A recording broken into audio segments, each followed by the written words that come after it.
Alright, if you've made it this far, you can see it's a fairly tedious process.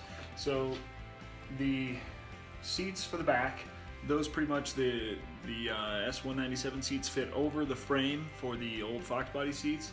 You'll have to get, like if you've got a coupe, you'd have to get, well, I don't even know if so like all of the newer cars, all of the seats all fold forward, so the hatches work a lot better. If you try to do a coupe, the back of it is going to be in two pieces, so maybe you can make them both fold down, so you've got a foldable coupe seat. I mean, it depends on if you want it, but for hatchback anyway, the backs are really easy, and then the bottom part is where you've got to trim this black plastic. So I had to trim a bunch out here in the corners, and then I also had to trim, so the seat belt goes right here. I had to do that on both sides, and then the factory mount for the S197 is right here, so I'm gonna drill out a hole so that will actually pop into a hole, and it will mount the way that a factory S197 seat did, but it'll just be in a Foxbody.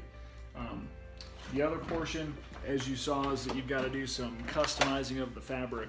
So I broke a bunch of stitches out of here because I didn't know where I was going to end up. And then I ended up sewing a few here and then right here.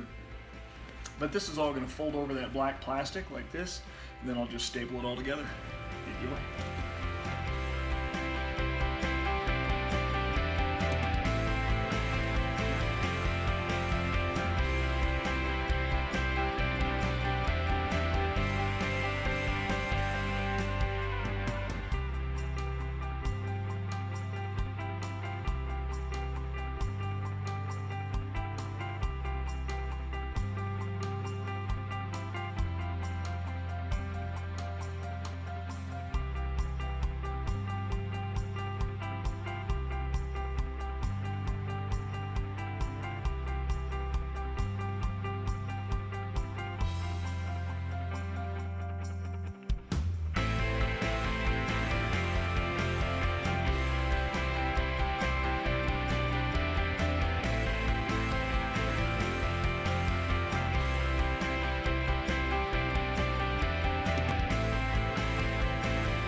So here's a view of the finished product. So this is going to go right in the car from here. So you can see that I had to do some stitching over the top to make this work a little better. It is by no means perfect. I'm going to have the seat. So this is the factory seatbelt hold, and this is for a child restraint. So the seat belts won't fit to here, so I'm just going to poke them through this instead. So I had to do a little bit of stitch work up here to make this look better. And do it on both sides so the seat belts will come through here instead of there. If I can make them fit through there, it'd be better, because then it would be more of a lap belt instead of like a high torso, or a, I don't know, kind of torso belt. But you can see the finished product looks pretty good. I'll show you the back of it too. So this whole front part is all factory. I didn't do anything with this. Then you can see right here, I had to modify this portion, so I had to cut a whole bunch out here. I had to cut a whole bunch of plastic out here. And then I had to cut a whole bunch of plastic out on this side too. So normally the seat will come out to like this. I think the plastic comes all, I mean, it's huge, right? You can see this leather covers all of it. Then I just use 1/4" staples. So they don't go through the plastic, they just go into the plastic. I mean, they might stick out like a 1/16 of an inch, if that, but you'll never be able to tell when you're sitting on it. Then I just stapled all of this to wherever there's plastic. There's none right here. And then this is where my stitch ends, here and here. You can see I just folded this part over. And I went right to there, stapled it on that portion of it. Same on this side. Now we'll drop it in the car.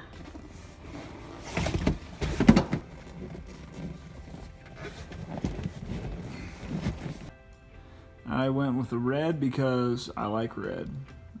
I know there's going to be plenty of haters out there, but I got the front and rear seats for $400 shipped, so can't really beat it.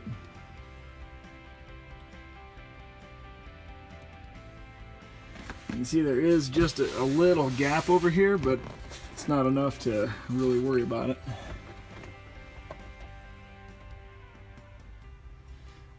And these do still fold down. I probably won't fold them down because with that the headrests, they're a little bit longer, so they'll hit the back of the front seat.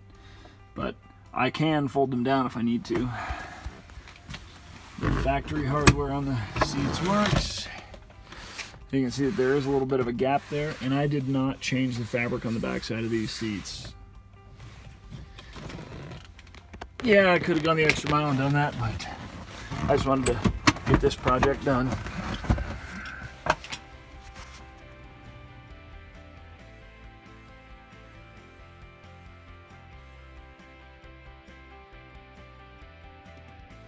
So the front seats are a lot easier in my opinion than the back seats. One thing to mention is that if you want to keep the same ride height with your seat, which means the bottom of the seat is sitting at the same height as a Foxbody seat, you can't use the Foxbody seat track. So this is actually the entire seat and everything from the S197. What I ended up having to do, you can see there, I modified the bolt, or I guess it would be the actual foot that's on the seat bracket. So I had to do that on all four corners, up here and also back here and on the other side. I modified where those were to match the Foxbody bolt pattern. It's pretty simple. So you can see here, I drilled out those rivets. And I was trying to get those center holes of that to line up here, but it just wasn't close enough. So I just drilled a new hole in the foot there. You can see there's the bolt. Then on this side, I was able to get the hole to line up. So the mounts on the seats are a little bit different on the S197. The driver's side and passenger side front mounts are a little bit different from side to side. So you'll have to do a little bit of work on that. But I tried to hug the seat as close up to the center console as I could. Like so. Sorry for the lighting, guys. My garage lights are not the greatest. So on the back, you can see that I moved the seat all the way forward and tilted it forward.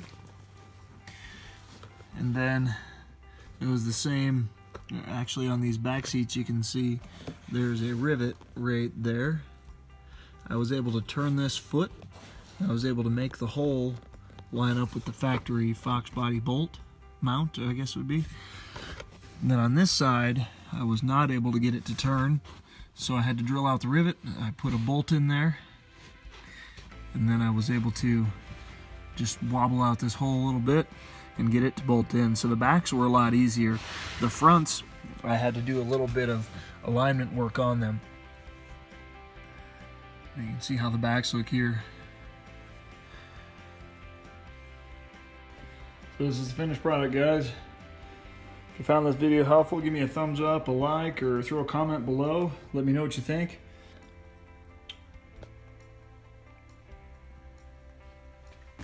Thanks for watching, guys, and we will see you on the next video.